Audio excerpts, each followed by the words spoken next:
hispana. Esta mañana llegamos al 6º capítulo de Efesios, por última vez, porque vamos a terminar nuestro estudio de este libro maravilloso.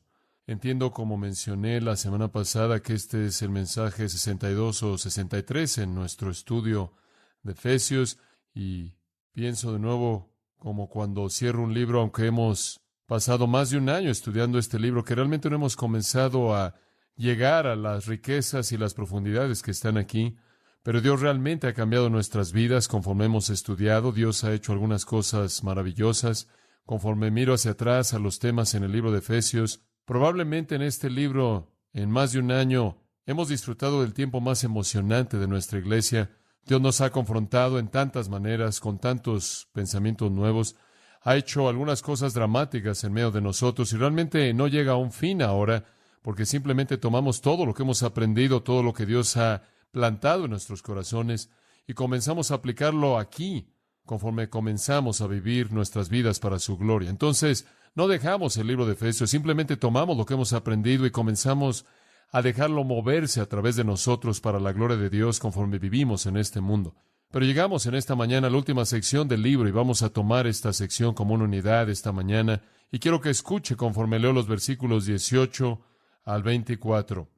Orando en todo tiempo, con toda oración y súplica en el Espíritu, y velando en ello con toda perseverancia y súplica por todos los santos y por mí, a fin de que al abrir mi boca me sea dada palabra para dar a conocer con denuedo el misterio del Evangelio, por el cual soy embajador en cadenas, que con denuedo hable de él, como debo hablar, para que también vosotros sepáis mis asuntos y lo que hago. Todo lo hará saber Tíquico, hermano amado y fiel ministro en el Señor, el cual envía a vosotros para esto mismo, para que sepáis lo tocante a nosotros y que consuele vuestros corazones. Pase a los hermanos y amor con fe, de Dios Padre y del Señor Jesucristo. La gracia sea con todos los que aman a nuestro Señor Jesucristo con amor inalterable. Amén. En 1671 nació en Alemania un hombre llamado Johann Burchard Freinstein. Él escribió las siguientes palabras de un himno antiguo, y cito: «Levántate, alma mía, a velar y orar. De tu sueño despierta. No estés inconsciente por el día malo tomado, porque el enemigo, bien lo conocemos, su cosecha él levanta mientras que el cristiano duerme. Vela en contra de las trampas del diablo, no sea que te encuentre dormido a ti, porque de hecho él se esfuerza por engañar y cegarte. Satanás ataca como víctima a aquellos que están durmiendo seguros y no velan. Pero mientras que estás alerta, también ora al Señor de manera incesante. Él te liberará. Él será tu fortaleza y hará que tu fe incremente. Oh Señor, bendice en aflicción y que nada me mueva de la voluntad a servirte a ti». Fin de la cita. Más de 100 años atrás, Charlotte Elliott escribió las palabras de otro himno: «Cristiano, no busques aún el reposo. Despójate de tus sueños de comodidad. Tú estás en medio de enemigos. Vela y ora. Principados y potestades, sin que los veas, están esperando tus horas en las que no estás alerta. Vela y ora. Vela como si de eso dependiera únicamente todo el día. Ora para que se te envíe ayuda desde arriba. Vela y ora». Estos dos himnos apuntan a la realidad de que la victoria sobre Satanás, la victoria sobre sus huestes, la victoria en la batalla en la que estamos involucrados, involucra un compromiso tremendo con la oración. Eso es lo que ambos escritores de los himnos están diciendo. Y eso es precisamente lo que el apóstol Pablo está diciendo en el capítulo 6, versículo 18.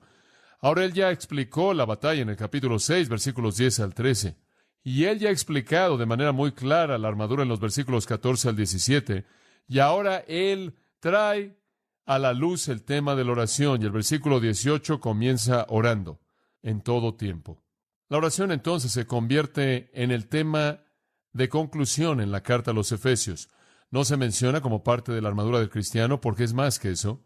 La armadura terminó en el versículo 17, la oración va por encima de eso, y además de eso, la oración está en armonía con eso. Entonces el apóstol Pablo no está diciendo, además de estas cosas, añadan la oración, sino que más bien, entretejido en esto está la oración. Mientras que estamos poniéndonos el cinto de la veracidad y la coraza de justicia, y el calzado del evangelio de la paz, y el casco de la salvación, y la espada del Espíritu. A lo largo de todo esto, estamos involucrados con esos elementos, el escudo de la fe. Al mismo tiempo, estamos involucrados en la oración, orando en todo tiempo, a lo largo del proceso de armarnos a nosotros mismos, a lo largo de las demandas de la batalla, a lo largo del proceso de que esté en el punto máximo de intensidad la batalla o más tranquilo, estamos involucrados en la oración. La oración es el aire mismo que respiramos. Me acuerdo leer acerca del tipo de animal que vive en los lugares oscuros del mar. Allí en las profundidades del mar no es un pez, ni un ave realmente, pero vive ahí y puede quedarse ahí en la oscuridad por un periodo de tiempo, pero después tiene que ascender de regreso a la superficie y volver a inhalar y después regresar de nuevo. Y así también el creyente, mientras que a lo largo de su vida, en todas las vicisitudes y en todo momento de su vida, debe ascender, por así decirlo, al trono de Dios para respirar, inhalar del aire de la oración, y después y únicamente entonces Él puede existir en la oscuridad del mundo que lo rodea. Y eso es exactamente lo que Pablo está diciendo aquí. La oración es como nuestra respiración. Le he dicho antes que es como respirar. Usted no tiene que pensar para respirar porque el aire ejerce presión en sus pulmones y lo forza a respirar.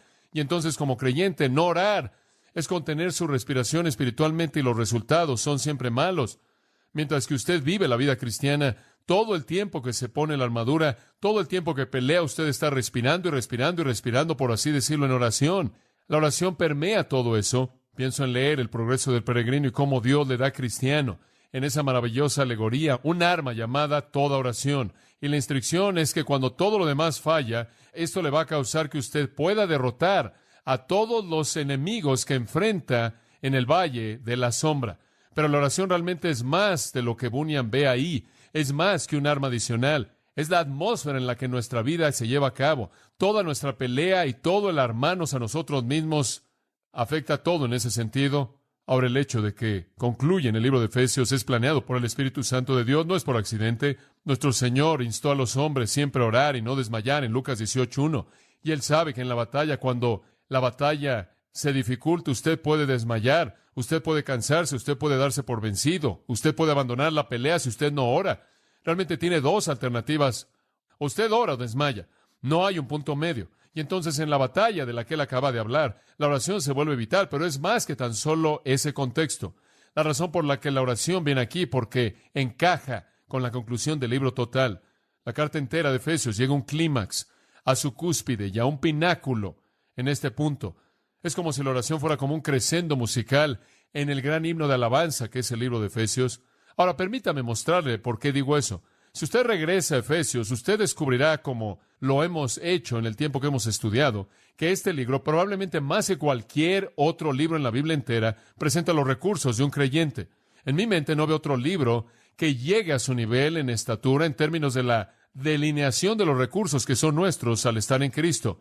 Es incomparable en ese sentido. Es un largo catálogo de todo lo que es nuestro como cristianos. Lo que Pedro dice en una frase simple, que tenemos todas las cosas que pertenecen a la vida y a la piedad. Lo que Colosenses 2 dice en esa frase simple, y vosotros estáis completos en Él, realmente es magnificado y llevado a su máxima plenitud en el libro de Efesios. Toda nuestra totalidad está aquí, todos nuestros recursos están aquí, y la clave de eso está en el capítulo 1, versículo 3. Hemos sido bendecidos con toda bendición espiritual en los lugares celestiales en Cristo Jesús, y después Él pasa a delinearlos durante 6 capítulos. Es un catálogo monumental de todo lo que es nuestro en Cristo, y nos eleva a grandes alturas. Comienza, por así decirlo, en los lugares celestiales. Comenzamos en las glorias, y nos quedamos ahí durante el libro entero hasta que finalmente llegamos al capítulo 6, 18, y Dios demanda que caigamos sobre nuestras rodillas, y la oración entonces se convierte en la clave, escuche esto, para apropiarnos de los recursos. Todos están ahí y todos son nuestros en Cristo, pero no podemos simplemente flotar en la gloria, por así decirlo. Tenemos que llegar a la realidad de estar en nuestras rodillas delante de Dios para que estas cosas puedan ser implementadas en nuestras vidas. Entonces el libro comienza en los lugares celestiales y termina en sus rodillas, conforme Pablo nos llama a orar. Ahora usted podrá pensar en un libro con recursos tan tremendos que la oración no será muy necesaria. ¿Para qué orar? Por ejemplo, escuche, según el capítulo 1, versículo 3, somos súper bendecidos. Según el capítulo 1, versículos 4 al 6, somos súper amados. Según el capítulo 1, versículo 7, somos perdonados y redimidos. Capítulo 1, versículo 8 dice que se nos ha dado sabiduría. Capítulo 1, versículo 11 dice que somos hechos ricos. Capítulo 1, versículo 13 dice que estamos seguros, estamos sellados con el Espíritu. Capítulo 2, versículos 4 al 6, estamos vivos con vida nueva. Capítulo 2, versículo 7, somos objetos de gracia eterna. Capítulo 2, versículo 10, somos la obra maestra de Dios. De nuevo, el capítulo 2, versículo 10, somos llamados a una vida de buenas obras que Dios hará a través de nosotros.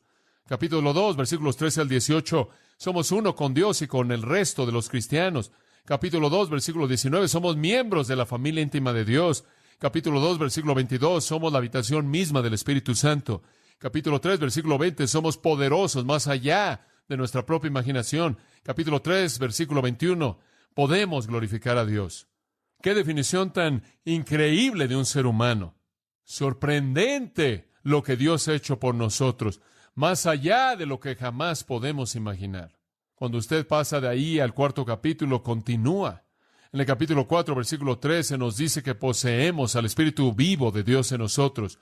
En el capítulo 4, versículos 4 al 6, somos miembros del cuerpo de Cristo. En el capítulo 4, versículos 11 al 13, hemos recibido dones y hombres dotados para perfeccionarnos, para hacer la obra del ministerio. En el capítulo 4, versículos 20 al 24, tenemos a Jesucristo para enseñarnos a vivir una vida nueva. En el capítulo 5, versículos 1 y 2, hemos recibido el amor de Dios para que podamos andar en amor. En el capítulo 5, versículo 8, hemos recibido la luz misma de Dios para que vivamos en la luz. En el capítulo 5, versículos 15 al 17, hemos recibido la sabiduría y la verdad de Dios para que podamos vivir de manera sabia en el mundo. En el capítulo 5, versículo 18, hemos recibido el poder de la plenitud del Espíritu de Dios.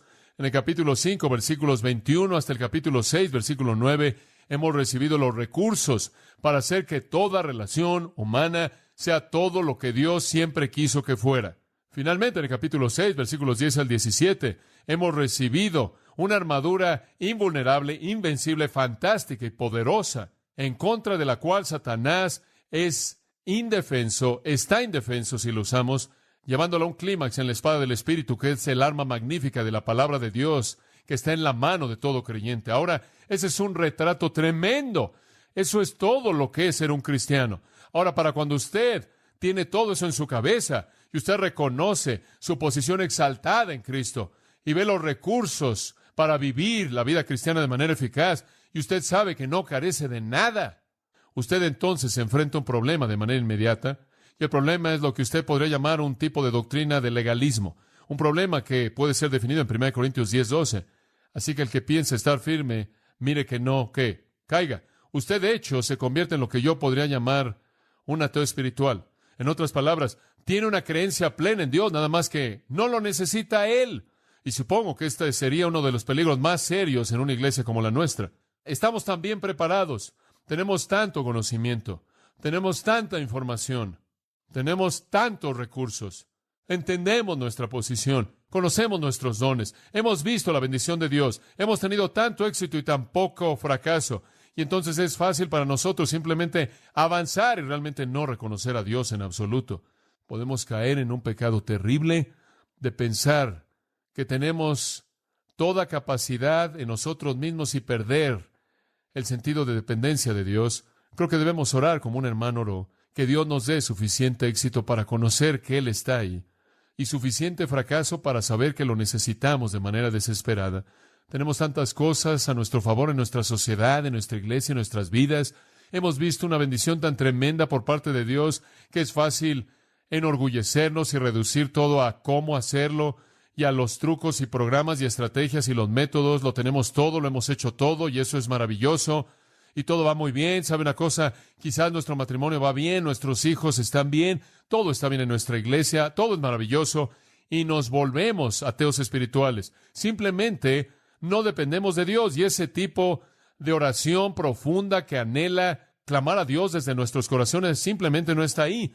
Tenemos algunos queridos amigos, Pedro y Lilian Marebus, con quienes hemos estado muchas veces cuando están en Estados Unidos, con quienes hemos compartido de mucha comunión rica mientras que estuvimos ministrando en Nicaragua. En la última semana, con las peleas terribles y matanza que están sucediendo en Nicaragua, estas queridas personas han tenido que huir del país, han podido tomar lo que pudieron y salieron. Tienen una pequeña planta ahí y hacían cosméticos, tenía su propio negocio, y el gobierno demandó, claro, que la usara para producir algún tipo de municiones, y los rebeldes dijeron que si lo hacía, los matarían a todos. Y entonces estaba atrapado y tuvieron que huir por sus vidas, y de manera muy seria, dudo que tuvieron muchos problemas de pensar por qué orar. Perdieron todo, todo, su hogar, todo. Tienen que comenzar desde abajo. Sus hijos están siendo educados en Estados Unidos y entiendo que van a tener que traerlos a todos a casa porque no tienen dinero ya para apoyarlos. Pero vamos también algunas veces que perdemos la perspectiva, y creo que algunas veces si la perdemos, Dios puede traer cosas a nuestras vidas para ayudarnos a recuperarla. Y eso es lo que Pablo está diciendo. Lo tienen todo, pero aún así todo depende de Él. Es como un entrenador de fútbol americano, un jugador de fútbol americano profesional ha dominado sus técnicas para cuando llega a las filas del fútbol americano profesional. Él sabe lo que está haciendo, él sabe exactamente lo que está haciendo, él entiende cómo jugar su posición, él entiende el fútbol americano, él está entrenado, él tiene las habilidades, el equipo, el talento, todo. Sin embargo, ese hombre grande, quien ha dominado la profesión en la que está, quien conoce todo a detalle, tiene que escuchar a un pequeño hombre que está al lado de él, con una tabla diciéndole cada movimiento que tiene que hacer. He oído a algunos de los hombres de los Dallas Cowboys que este es el discurso típico que Tom Landry les da después de un juego cuando Dallas pierde. Él entra a los vestidores y les dice: caballeros, les dije cómo ganar el juego. Ustedes no hicieron lo que les dije y por eso perdieron. Y él se da la vuelta y se va. Ahora usted puede tener todo el talento y todos los recursos y todo el entrenamiento y toda la capacidad innata, pero si usted no hace lo que Dios le manda hacer a usted, usted pierde. Eso es esencialmente lo que Pablo está diciendo. No crean que debido a que tienen todos estos recursos y debido a que tienen toda esta historia de éxito y han llegado a ser este ser en Cristo, que pueden volverse un ateo espiritual y vivir como si no necesitaran a Dios. No puede ser hecho. La armadura no es mecánica y la armadura no es mágica. Necesita a Dios. Dios infunde en la armadura y Dios infunde en nuestros recursos su poder y su energía. Entonces ahí existe el peligro latente que los cristianos que tienen un conocimiento de doctrina y algún tipo de historia de éxito y un entendimiento bastante eficaz de los principios espirituales prácticos pueden volverse satisfechos y no necesitan una oración constante, apasionada, que rasga su corazón, y eso es una tragedia. Y esa es la razón por la que esta epístola comienza en los lugares celestiales y termina en sus rodillas, porque todo eso depende de la oración. Quizás usted ve su vida y dice: ¿sabes una cosa? Conozco tanto. Y algunos de ustedes que han salido del seminario ven su vida y dicen: conozco tanto, pero no veo mucho pasando en mi vida. Bueno, usted piensa en la armadura, usted piensa en los recursos, no son ni mágicos ni mecánicos, no lo son, dependen de la oración. El alma del hombre se mueve en la presencia de Dios. Ahora eso es lo que Pablo quiere que veamos, así que veámoslo. Vamos a cubrir todos estos versículos, créalo o no. Alguien se me acercó después de que acabé en el primer servicio y su boca estaba abierta. Dijeron: no pensé que ibas a cubrir tantos versículos. Estoy sorprendido, pero lo vamos a cubrir. Vamos a saltarnos los últimos 4. En primer lugar, quiero que vea la instrucción general del versículo 18. La instrucción general, versículo 18, notará que hay 4 siempres: orando en todo tiempo y súplica en el Espíritu, y velando en ello con toda oración y súplica por todos los santos. Ahora aquí tiene usted los 4 todos de la oración. 4 veces todo es enfatizado. Esto es tan maravilloso. Cada parte se viste de oración. La oración permea todo lo que somos y todo lo que hacemos. Es el elemento que abarca toda nuestra vida. Esa es la razón por la que digo que es el aire que respiramos. No hay momento en nuestra vida en el que no debemos estar orando. Veamos en primer lugar la frecuencia de la oración. Tomaremos todos estos, todos, uno a la vez. La frecuencia de la oración, versículo 18. Orando en todo tiempo. ¿Cuándo debemos orar? En todo tiempo. Ahora, algunos de ustedes han salido de trasfondos en donde oraban leyendo de un libro de oración o donde oraba usted en algún momento específico del día. ¿Sabe una cosa? El pueblo judío solía orar en ciertas ocasiones. Inclusive en el libro de los Hechos, cuando la iglesia, la primera iglesia se reunía para las oraciones, dice. ¿Realmente esto lo arrastraron de su judaísmo? Los tiempos establecidos del día para las oraciones. Pero el Nuevo Testamento, el Nuevo Pacto y el nacimiento de la iglesia trajo una nueva era. Y esto es que debe haber una característica constante en la oración. No debemos ya orar en momentos específicos del día. Debemos estar orando en todo tiempo, en toda ocasión, en todo momento. Jesús nos dio indicación de que esto estaba por venir cuando dijo en Lucas 21:36, velad por tanto y orad siempre, en todo tiempo. Y los apóstoles lo dijeron en Hechos 6:4, pero nosotros nos entregaremos a la oración.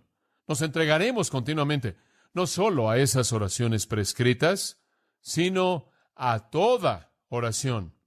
Se dijo de Cornelio en Hechos 10 que él era un hombre devoto y oraba a Dios siempre. En Romanos 12:12 dice, continúen siendo diligentes en la oración. En Colosenses 4:2, continúen en oración. En Filipenses 4:6, en toda oración y súplica.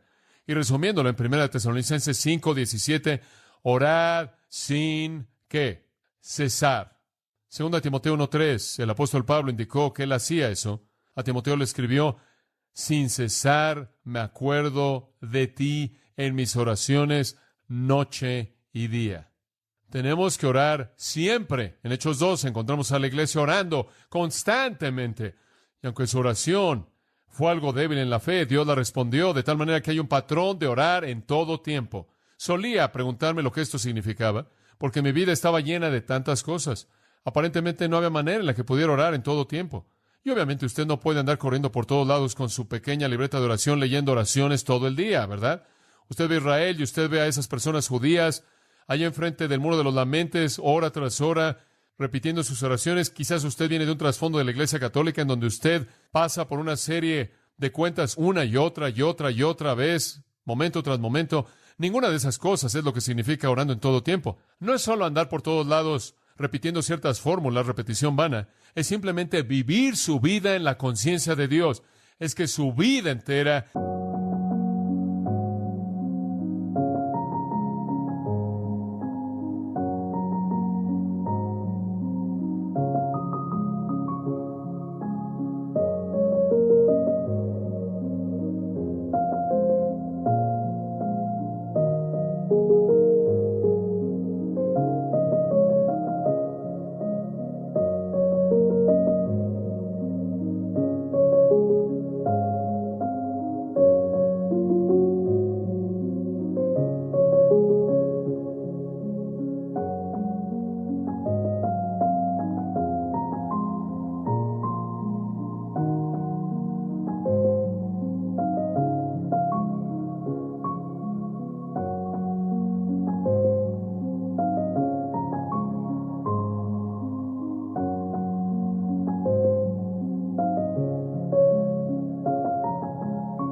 se levanta ante Dios en comunión y comunicación. Veo mi propia vida y solía preguntarme cómo puedo orar en todo tiempo. Y descubro las pocas veces en mi vida cuando no estoy consciente de Dios, todo lo que veo y todo lo que experimento en mi vida simplemente se convierte en una oración. Esto es algo que comparto con mi mejor amigo, es algo que instantáneamente se comunica con Dios. Si me veo tentado, inmediatamente esa tentación se convierte en una oración. Señor, tú sabes lo que estoy enfrentando, ayúdame en esto. Si veo algo bueno, mi primer pensamiento es Dios, tú eres la fuente de toda buena dádiva y todo don perfecto, gracias por eso. Si veo algo malo, digo, oh Dios, que la maldad no reine, oh Dios, corrígelo. Si veo a alguien sin Jesucristo y tengo la oportunidad de conocerlos, mi primera respuesta es, oh Dios, siempre es tan triste que no te conocen, tráelos a ti mismo. Si veo problemas, digo, Dios, tú eres el libertador. En otras palabras, la vida se convierte en una oración ascendente. Todos sus pensamientos, todas sus obras y todas sus circunstancias se convierten en una causa o punto de comunicación con Dios. Así es como debemos vivir, ¿se da cuenta? Eso es lo que significa poner la mira en las cosas de arriba. Eso es lo que significa pensar en Cristo. Que su presencia consciente esté en la mente de usted, de tal manera que todo se convierte en una oración, toda su vida y todos sus pensamientos. Y creo que realmente ese es el punto entero de la vida cristiana. ¿Se da cuenta? Como puede ver, la razón por la que Dios lo salvó a usted fue para tener comunión. ¿Sabía eso? Él lo salvó para tener comunión. Eso es lo que 1 Juan dice. Lo que hemos visto y oído, os lo declaramos. ¿Por qué declara el Evangelio? Para que tengáis comunión con nosotros, y nuestra comunión es con el Padre y con su Hijo Jesucristo. Dios lo salvó para tener comunión. Él quiere tener comunión y no hay una mayor expresión de comunión que la oración. Esto es cuando usted tiene comunión con Dios, y si usted ha sido salvo y no tiene comunión con Él, usted está negándole el propósito para el cual Él lo salvó a usted. Usted le está negando el propósito para el cual Él lo redimió. Usted fue salvo para entrar en comunión con Él, y entonces debemos orar continuamente. La palabra de raíz en Colosenses 4:2, continuar en la oración, es la raíz cartereo. Significa ser constante, ser continuo. Es usado de Moisés cuando dice que él soportó en Hebreos 11:27. El término es usado en su intensidad en Colosenses con una preposición añadida enfrente del mismo. Significa ser intenso, aguantar ahí en oración constante. La idea no es solo algún tipo de orar de vez en cuando al Señor, sino una vida entera de estar luchando, perseverando por asuntos profundos. Y sabe una cosa, es simplemente una manera de vivir cuando su corazón está abierto a Dios. La oración constante, fuerte, apasionada, persistente, valiente, aferrándose y sin dejarlo hasta que usted es bendecido. ¿Sabe cómo nuestro Señor da dos ilustraciones en Lucas 11 y Lucas 18? Él habla en una parte del juez injusto y la mujer que seguía viniendo y rogando y rogando y rogando, y finalmente el juez injusto hizo lo que ella quería. Y el Señor está diciendo, si un juez injusto le va a dar algo a una mujer persistente, ¿qué creen que un Dios justo le dará a sus propios hijos si persisten? Y más adelante se acuerda del hombre que toca y toca y toca en la puerta, y el hombre dice, esta tienda está cerrada, vete a dormir, estoy en la cama con mi esposa y mis hijos, no voy a salir. Y él toca y toca y toca, y finalmente el hombre dice, muy bien, y le da al hombre pan. Lo que Jesús está diciendo es que si un hombre que está durmiendo, que está ya metido en la cama, va a venir y le va a dar pan a alguien que está tocando a su puerta, ¿qué creen que un padre amoroso le dará a su hijo que tiene necesidad? Y el punto en ambas es que siguieron persistiendo y recibieron lo que quisieron, y Dios está diciendo, si eres persistente y fiel en tus oraciones y oras de manera inoportuna, Él oirá y responderá, y entonces la vida debe ser un ejercicio constante de oración. Oh, amados, pueden conocer tanto y nunca pensar en Dios. En lo único en lo que piensan es en las cosas que han aprendido, y el propósito entero de lo que han aprendido es acercarlo a la presencia de Dios. Veremos más de eso en un minuto. En primer lugar, entonces, la frecuencia de la oración en todo tiempo. Siempre. Lo que usted ve en la vida asciende a Dios en una oración, porque la comunión está tan abierta. En segundo lugar, no solo vemos la frecuencia de la oración, sino que el segundo todo nos muestra la variedad de la oración. Orando en todo tiempo, con toda oración y súplica. Toda oración y súplica. La palabra oración, una palabra simple, de manera general, simplemente significa peticiones. Proseuche, oración en general, conversación. La palabra súplica, desi, significa un específico. Entonces, ahí está el área general de oración. Oramos de manera más general, oramos de manera específica. Pero noten que estamos en toda oración y súplica. Debemos estar orando en todo tiempo. ¿Qué significa el toda oración y súplica? Simplemente todo tipo de cosas. Eso es todo. Ahí hay diferentes maneras de orar. Algunas personas creen que la única manera en la que usted ora es de rodillas. Algunas personas creen que la única manera en la que puede orar es con sus manos levantadas. Otros piensan que deben tener sus manos dobladas así o de esta manera. Algunas personas creen que tiene que orar a partir de un libro de oración, usar un libro de oración, o se le tienen que decir qué oraciones repetir. Escuche, él dice, oren en todo tiempo con todo tipo de oraciones. Y por cierto, si usted va a estar orando todo el tiempo, usted tiene que tener todo tipo de oración, porque usted nunca va a estar en la misma posición. Usted puede orar de manera pública o en privado. Usted puede orar de manera verbal o en silencio. Usted puede orar con un volumen bajo, un volumen alto, de manera deliberada, planeada o espontánea. Puede haber peticiones o gratitud, confesiones, humillaciones, alabanza.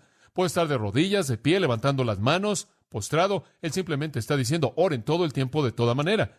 Y esa es una buena indicación de que él significa simplemente oren a lo largo de la vida entera. Algunas veces, normalmente toda noche me arrodillo y oro con nuestros hijos y nos arrodillamos. Melinda se acuesta, el resto de nosotros nos arrodillamos y oramos. Después me voy a la cama algunas veces y estoy acostado y con mi cabeza simplemente viendo el techo y oro. Y despierto en la mañana sin haber dicho amén. Oro cuando estoy caminando. Me acuerdo cuando estaba en la universidad y estaba aprendiendo cómo predicar. Solían llevarnos en un auto. 5 de nosotros nos amontonábamos en un auto y entrábamos y nos llevaban a diferentes lugares y ciudades y estaciones de autobuses para que predicáramos. Y me llevaron ahí a la estación de Greyhound y decían, ahí está tu estación, tu predica. Regresamos en 2 horas.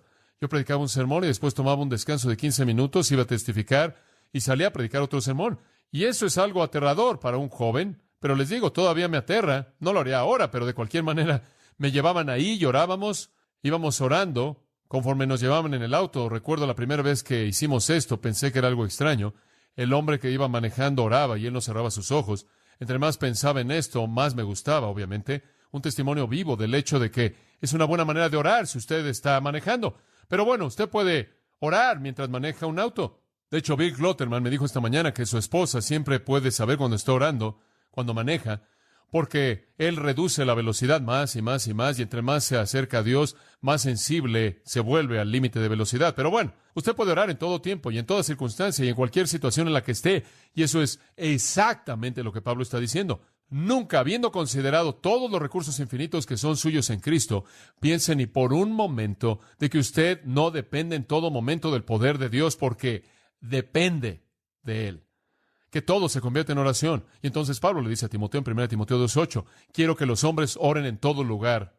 Si usted estudia las oraciones de la Biblia, usted descubrirá que hay todo tipo de oraciones y todo tipo de posiciones y en todo tipo de momento. Es un estilo de vida. Un soldado está orando en todo momento, de tal manera que lo que él enfrenta en la batalla, inclusive si es un ataque sorpresa, él está listo.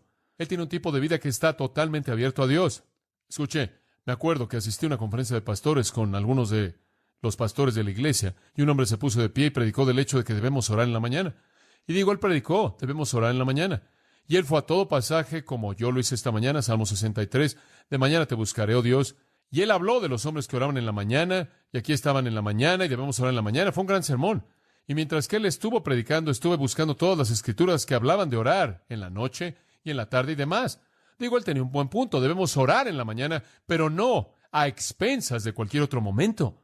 Inclusive el Salmo 55:17 dice, de noche, de mañana y en la tarde oraré. Y Daniel oró 3 veces al día. Y Jesús, Lucas 6:12 dice, él siguió toda la noche en oración. Y 1 Timoteo 5:5 dice que las viudas oran noche y día. Es un estilo de vida. La oración, en un sentido, amados, es más importante que el conocimiento, y es una buena palabra para nosotros aquí. En un sentido, es un elemento más importante que el conocimiento. Martin Lloyd-Jones dice, nuestra posición definitiva como cristianos es probada por la naturaleza de nuestra vida de oración. Usted puede tener mucho conocimiento, inclusive usted puede ser un alumno de seminario o un egresado de seminario, o un ministro, pastor o misionero, un maestro de Biblia, pero su vida de oración va a ser una medida, un monitor de cuán realmente profundo es su conocimiento de Dios y su relación con Él. ¿Por qué digo eso? Por esta razón, escuche. La teología, escuche, en últimas, es el conocimiento de Dios, ¿verdad? La teología es el conocimiento de Dios. Entonces, entre más teología conozco, más conozco acerca de Dios. Y entre más conozco acerca de Dios, más debo verme motivado, como dijo el salmista, para seguirlo de cerca. Y si yo digo que tengo todo este conocimiento, pero no me veo motivado a estar en su presencia todas mis horas conscientes, entonces es cuestionable el efecto que ese conocimiento ha tenido en mi vida. A fin de conocerte, el único Dios verdadero, y a Jesucristo, a quien tú has enviado, a quien yo estudio. Es que yo quiero aprender la palabra para que pueda conocer a Dios, y entre más lo conozco, más quiero estar en su presencia. Y si usted conoce todo eso, pero usted no tiene hambre y sed de estar en su presencia, y su vida no es una comunicación abierta con Él, en todo momento consciente, entonces es cuestionable que su teología ha tenido el efecto apropiado. Vemos entonces que debemos orar en todo tiempo, con todo tipo de oración, conforme nuestras vidas están abiertas a Dios. Como dije, Él quiere que lo conozcamos porque la comunión es el resultado final. ¿Tiene esa comunión usted? ¿Es su vida una oración constante? ¡Oh, qué cosa tan purificadora!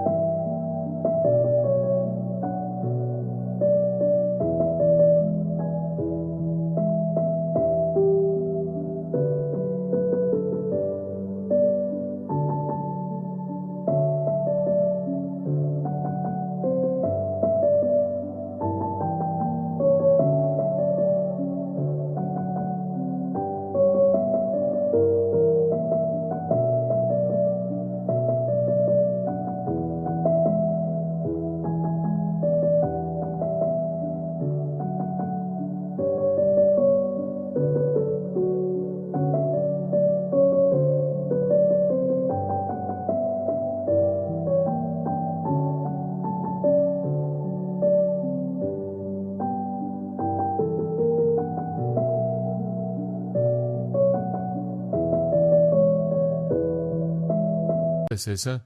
En tercer lugar, no solo vemos la frecuencia de la oración y el tipo de oración y la variedad de la oración, sino también la manera de la oración en tercer lugar. Él dice, velando en todo tiempo, con toda perseverancia y súplica. En otras palabras, debemos velar con toda perseverancia. Y de nuevo usted ve la idea de perseverancia, de ser fiel, de aguantar, de continuar, perseverar, orando continuamente mientras que está velando. La oración es estar alerta ante los asuntos, alerta a lo que está pasando. Jesús dijo, velad y orad muchas veces. 1 Pedro 4:7, velad y orad. Usted no puede orar apropiadamente a menos de que vea lo que está pasando. Cuando usted llega al punto en donde su corazón está lleno de oración, será porque usted ve tantas cosas que están pasando. Estaba orando inclusive con mi esposa anoche. Estábamos hablando del hecho de que hoy día es difícil orar, no porque usted no sabe por qué orar, sino porque hay tantas cosas con las que estamos siendo inundados. ¿Sabe una cosa? Vivimos en un día de comunicación tremenda. Recibo correo de radioescuchas, personas que escuchan cintas, personas en el campo misionero de todos lados. La iglesia es tan grande, hay tantas necesidades. La hoja de oración que sale el miércoles por la noche simplemente inunda mi mente. Hay tantas cosas que algunas veces simplemente digo, Señor Dios, ni siquiera sé qué decirte fuera de que leas la lista de oración. Digo, solía tener una lista de oración y escribir las cosas y simplemente se volvió algo monstruoso. Todavía lo hago, pero simplemente es monstruoso. Ni siquiera puedo comenzar. Escuchen, si orara sin cesar, no podría orar por todas las cosas que están en mi corazón. Pero tengo que seguir velando y tengo que estar alerta para que pueda ver las cosas que son necesarias. Quiero orar de manera específica porque Dios entonces responde de manera específica. Y después le voy a dar a Él gloria específica. Eso es Juan 14, 13 y 14. Todo lo que pidierais en mi nombre lo haré para que el Padre sea glorificado. Como puede ver, Dios responde a la oración para desplegar su poder. Si usted no ora de manera específica, Él no puede desplegarse a sí mismo. Les conté una vez acerca de Marcy. Ella solía orar cuando era pequeña, Dios bendice al mundo entero. Y siempre le decía, Marcy, no puedes orar así, Dios no puede hacer eso. Él no puede hacer, ¡pam! Mundo, ¿te sientes mejor? Eso es demasiado grande, necesitas orar de manera específica. Y nuestros hijos se han adaptado a eso y ahora oramos de manera específica. Y Dios responde de manera específica y le damos la gloria. Velen, estén alertas. ¿Sabe lo que está pasando con la gente que le rodea? Por cierto, el término velad nos dice un poco también de que debemos estar viendo hacia afuera en lugar de estar viendo hacia adentro. Conocemos nuestros propios problemas. Ahí no es donde tenemos que pasar nuestro tiempo en oración. Necesitamos pasar nuestro tiempo en oración con otras personas, viendo, alerta, viendo sus necesidades. Y le voy a decir qué es lo que esto mata. El egoísmo. Francamente, le voy a dar una ilustración simple. La mayoría de nosotros realmente nunca tomamos en serio la oración hasta que algo sucede en nuestras propias vidas que es problemático. Estamos 10 veces más preocupados por nuestros propios problemas que por los problemas de cualquier otra persona. Y eso muestra cómo vivimos centrados en nosotros mismos. ¿Puede perderse a sí mismo en las necesidades de otros como el querido apóstol Pablo? Podría decir, ¿he orado por ti noche y día con lágrimas? ¿Alguna vez ha orado por alguien noche y día con lágrimas? Quizás haya llorado un poco por sus propios problemas, pero dudo que muchos de nosotros hemos hecho eso por los problemas de alguien más. Eso muestra el orgullo del corazón humano, inclusive de un creyente regenerado. Debemos estar proscarteresis, esto es, perseverando de manera continua, velando y orando, estando alertas a las necesidades de otros. Y por cierto, puedo añadir aquí, vaya más allá de lo físico. ¿Sabe una cosa? Oramos por el reumatismo de la tía Marta, los problemas de corazón de alguien, y por la pierna rota de alguien, y por la cirugía de alguien, y no me molesta todo eso, pero francamente, en mi lista de oración esas cosas están en la parte de abajo. Lo que me preocupa es la batalla espiritual, es la guerra. ¿Y están los creyentes ganando la batalla? Lo físico, en un sentido, aunque es material, es inmaterial.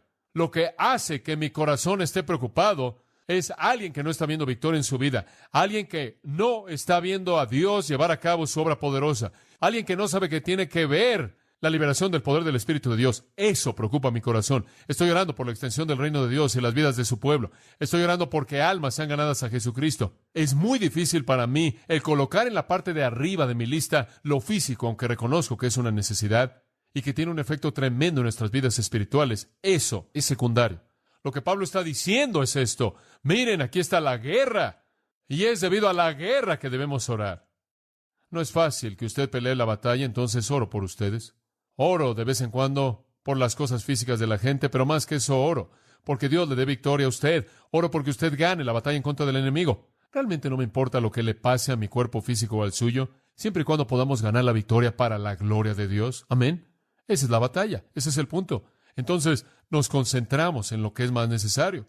Entonces, Pablo aquí, cuando hace una petición de oración, él no dice, oren por mí, estoy en la cárcel, oren por mí, tengo esta cadena que me está lastimando, oren por mi pierna derecha. No, lo que él dice es, oren, porque se me dé valentía, para que me sea dada palabra, para hablar el misterio del Evangelio. En otras palabras, oren por mí para que cuando Satanás me tiente a cerrar mi boca, yo gane sobre la tentación y hable el Evangelio. Oren porque gane la batalla. Oh, amados, tenemos que estar involucrados en súplica, unos por otros, de manera persistente, mientras que velamos y vemos cuáles son las necesidades. ¿Realmente conoce las necesidades de la gente que lo rodea a usted? ¿Conoce las necesidades espirituales de su cónyuge, de sus hijos, de sus amigos, de sus vecinos, de la gente en su estudio bíblico, de la gente que usted conoce? ¿Realmente ora por ellos conforme ellos pelean la batalla? Algunas veces lo único que hacemos es orar cuando viene el desastre, y quizás un poco de oración preventiva podría haber ayudado. Entonces vemos la frecuencia de la oración en todo tiempo, la variedad de la oración con toda oración y súplica, la cuestión de la oración, velando con toda perseverancia, y finalmente los objetos indirectos de la oración, orando en todo tiempo por todos los santos. Dice al final del versículo 18. A esto ha llevado nuestro último punto, debemos orar unos por otros. ¿Sabe una cosa? No nos dice que oremos por nosotros mismos, esa no es la prioridad. Simplemente tengo un compromiso personal en mi propia vida y no quiero imponerlo en nadie, pero no oro por mí mismo. Difícilmente puedo orar por todas las cosas que son necesarias y nunca he encontrado la necesidad de orar por mí. Reconozco que tengo necesidades y le pido al Señor por cosas pecaminosas y confieso cosas en mi vida, pero concentrarme en mí, mejor me concentro en ser obediente en este punto. Confío en las Escrituras y oro por otros en lugar de orar por mí mismo. Soy cubierto porque otros oran por mí. Oh, es tan maravilloso cuando oramos por otros. Conocí a un hombre una vez, él dijo, ¿sabes una cosa? Tu ministerio me ha bendecido. Voy a orar por ti durante 6 meses. Pensé que eso fue simpático. ¿Qué tengo que hacer para que hubiera orado por mí durante 1 año? Pero después, conforme pensar en eso, pensé, bueno, ese es un compromiso que él ha hecho. Que Dios bendiga su corazón por ese compromiso. Él va a orar por mí y yo voy a orar por él, porque durante esos 6 meses que supe que él estaba orando por mí, sentí la responsabilidad de orar por él, porque si algo le pasaba a él dejaba de orar por mí. ¿Se da cuenta?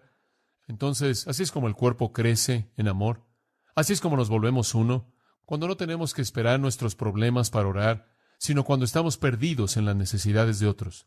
Entonces, aprendemos a orar al orar por otros. Esta es la vida de oración del cuerpo. El apóstol Pablo lo ilustra también. Él siempre oró por el resto de la gente. 1 Samuel 12:23, que Dios me guarde que deba pecar contra Jehová al dejar de orar por vosotros.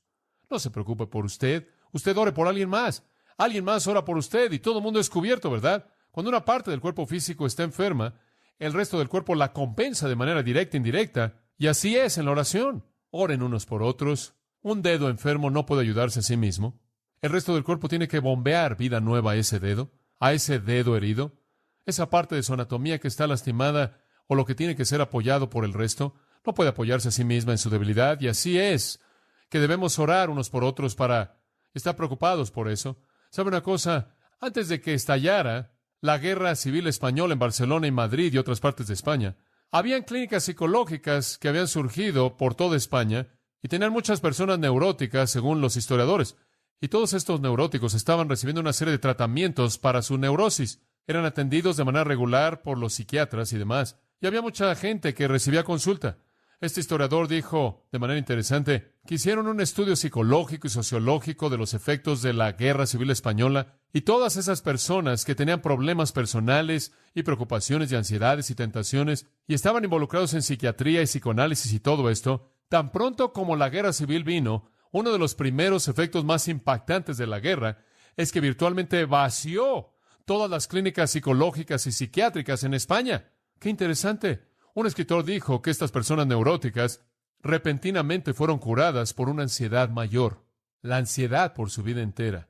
Fuera que sus hogares todavía estuvieran ahí, fuera que sus maridos todavía estuvieran vivos, fuera que sus hijos fueran matados, sus ansiedades mayores se deshicieron de las menores. Al tener que prestarle atención al problema mayor, olvidaron sus propios problemas menores. ¿Quiere ser una persona saludable? Entonces, piérdase a sí mismo en las cosas reales que importan, las batallas espirituales de otras personas. Piérdase a sí mismo en una oración consumidora por el reino de Dios y no tendrá problemas con su ansiedad insignificante. Entiendo que lo mismo pasó en Gran Bretaña durante la Segunda Guerra Mundial. Un temor mayor expulsó a un temor menor. Creo que es necesario para nosotros aprender eso. Una de las razones por las que tenemos una sociedad tan enferma, llena de gente que es un manojo de nervios, gente que anda por todos lados con todo tipo de dolores psicoinducidos y problemas, es simplemente porque estamos tan centrados en nosotros mismos. Realmente Yo me considero como una persona algo paciente. Uso el algo simplemente porque algunas personas no estarán de acuerdo con él.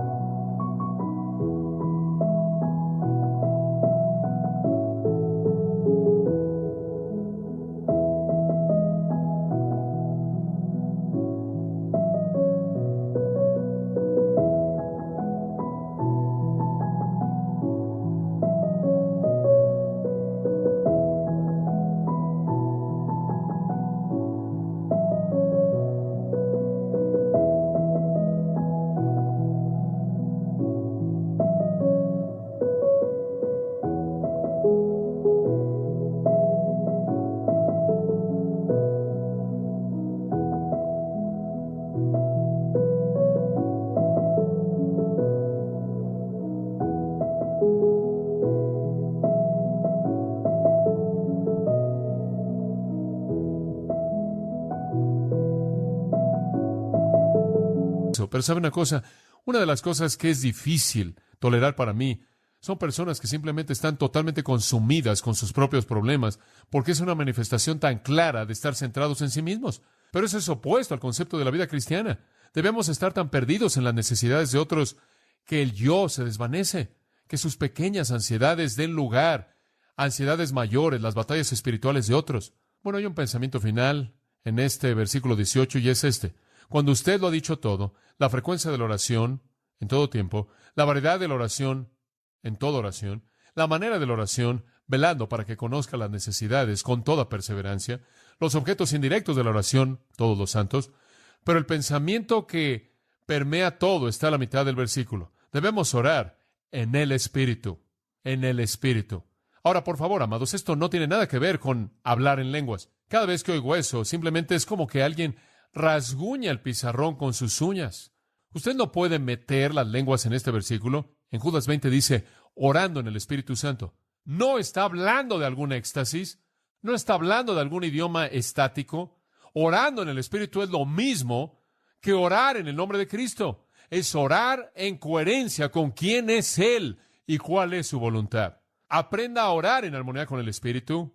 Haga que sus oraciones sean un dueto con el que vive para interceder perpetuamente por usted.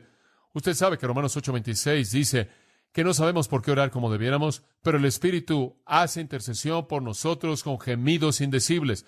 Y Dios conoce la mente del Espíritu y Él oye y responde. Escuche, mientras que usted vive la vida cristiana, el Espíritu de Dios dentro de usted ora a favor de usted. Y Él siempre ora la oración correcta y Él siempre recibe la respuesta correcta. Por eso el versículo 28 dice que a los que aman a Dios, todas las cosas les ayudan ¿a qué? A bien. Ese no es un accidente, eso es porque el Espíritu está orando. Y orar en el Espíritu es simplemente alinear su propia oración de manera coherente con la mente y la voluntad del Espíritu. Dice usted, ¿cómo haces eso? Simplemente al andar en la plenitud del Espíritu. Conforme su vida está llena del Espíritu, conforme usted anda en el Espíritu, en obediencia al Espíritu, conforme usted está caminando de cerca detrás del Señor, conforme usted está teniendo comunión constante en su presencia, el Espíritu de Dios va a gobernar sus pensamientos de tal manera que sus oraciones estarán en armonía con el Espíritu de Dios. Eso es orar en el Espíritu. Qué cosa tan tremenda es saber que yo puedo unirme en mis oraciones con el Espíritu de Dios, que puedo clamar de las profundidades de mi corazón, debido a la presencia del Espíritu del Padre que mora en mí, que dice, Abba, Padre, y sé que Dios oye y responde, de tal manera que el requisito que permea todo en nuestras oraciones es que debemos orar en el Espíritu. De hecho, Zacarías 12:10 llama al Espíritu Santo el Espíritu de súplica. El Espíritu de súplica no es diferente que orar en el nombre de Jesús. De hecho, el Espíritu Santo es llamado el Espíritu de su Hijo, el Espíritu de su Hijo. Y entonces, amados, debemos orar. Nuestras vidas deben estar abiertas, tener comunión. ¿Y sabe una cosa? Esto nos cura. ¡Oh, qué cosa tan saludable es esta! Entonces, la frecuencia, la variedad, la manera, los objetos indirectos, todos operan para la gloria de Dios y para nuestro gozo conforme oramos. Y después Pablo cierra con una ilustración específica. Simplemente se la voy a leer. Es simple. ¿Quiere algo específico por qué orar? Versículo 19. Orad por mí. ¿Por qué debo orar, Pablo? Para que me sea dada palabra, para que pueda hablar con denuedo, para dar a conocer el misterio del Evangelio, por el cual soy un embajador en cadenas, para que en esto pueda hablar de manera valiente como debo hablar. Él dice, yo soy la ilustración, oren por mí, no por mis necesidades físicas, sino por mi batalla, mi guerra. Oren porque Dios me permita ser valiente, ser directo y que me dé una palabra. Ahora este es el patrón, amados. La guerra estaba ahí, Pablo estaba enfrentando al enemigo cara a cara. Conforme él fue un prisionero en Roma, embajadores tenían una inmunidad diplomática, pero no este embajador. Él estaba encadenado en donde estaba. Él estaba encadenado y allí estaba. Él dice, oh, la batalla es dura. ¿Saben una cosa? A veces quiero renunciar. A veces pienso que estoy perdiendo mi valentía. Oren por mí porque Dios me dé palabra. Yo voy a seguir sus pasos. Quiero decirle, oren por el predicador. La gente dice, ¿por qué necesitamos orar por ustedes?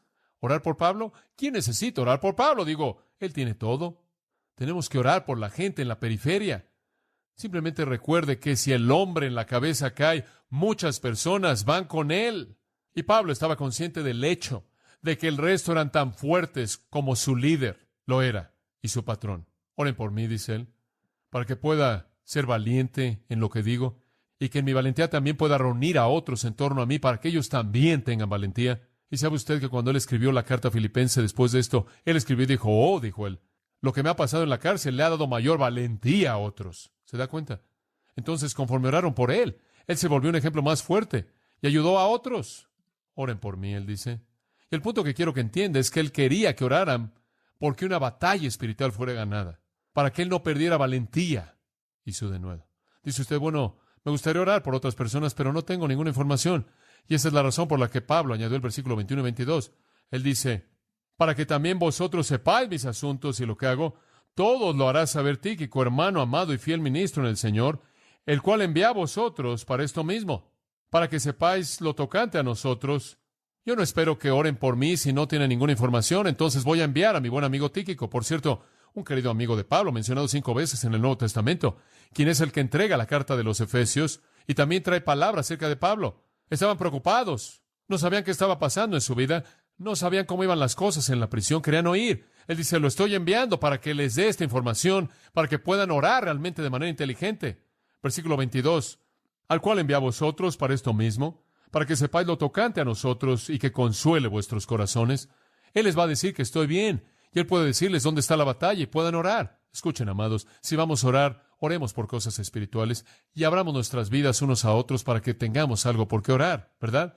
Tenemos que comunicarnos, tenemos que compartir la lucha, compartir la batalla, compartir las victorias, para que podamos llevar los unos las cargas de los otros.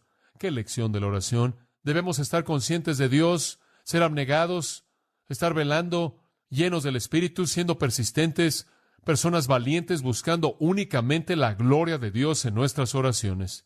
Y yo creo que conforme vivimos ese tipo de vida y oramos ese tipo de oraciones, que seremos más y más conformados a la imagen de Jesucristo. Y conforme oramos unos por otros, el cuerpo será edificado y Él será glorificado. Y ese es el clímax de la carta. Pablo cierra con una bendición a la cual no añado nada. Paz a los hermanos. Y amor con fe de Dios Padre y del Señor Jesucristo. La gracia sea con todos los que aman a nuestro Señor Jesucristo con amor inalterable. Amén. Oremos. Un santo de Dios hace muchos años atrás oró de esta manera. Quiero hacerla nuestra oración esta mañana. Oh Señor, en la oración llego al mundo eterno y en ese océano amplio mi alma triunfa sobre todos los males en las costas de la mortalidad. El tiempo, con sus recreaciones y decepciones crueles, nunca parece ser tan inconsiderado como en ese entonces. En la oración, oh Dios, me veo a mí mismo como nada. Hallo que mi corazón te busca a ti con intensidad y con una sed profunda por vivir contigo. Benditos sean los vientos fuertes del Espíritu que aceleran mi camino a la Nueva Jerusalén. En la oración todas las cosas aquí abajo se desvanecen y nada parece importante más que la santidad de corazón y la salvación de otros. En la oración todas mis preocupaciones mundanas y temores y ansiedades desaparecen y son tan pequeñas en tamaño como una nube de viento. En la oración mi alma exalta internamente con pensamientos de lo que tú estás haciendo por tu iglesia y anhelo que tú tengas un mayor nombre de los pecadores regresando a ti. En la oración soy elevado por encima de los disgustos y adulaciones de la vida para probar los gozos celestiales.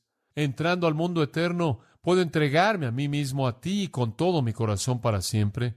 En la oración, puedo colocar todas mis preocupaciones en tus manos para que estén de manera total a tu disposición sin tener voluntad o interés propio. En la oración puedo interceder por mis amigos, ministros, pecadores, la iglesia, tu reino, con la mayor libertad, la esperanza más brillante, como un hijo a su padre y como un amante con su amado. Y entonces, oh Dios, ayúdame a orar siempre y a nunca cesar. Padre, añado a esa oración la mía, que seamos personas de oración, nunca satisfechos con nosotros mismos, nunca arrogantes, sabiendo que todo nuestro conocimiento y todo el registro pasado de tu bendición no debe llevarnos más que a la plenitud de comunión que viene cuando nuestra vida es comunicación abierta contigo. Oh, que sigamos de cerca tus pasos, que vivamos como si nuestra vida misma fuera ofrecida como una oración. Y te damos gracias en el nombre de Cristo por un propósito como este. Amén.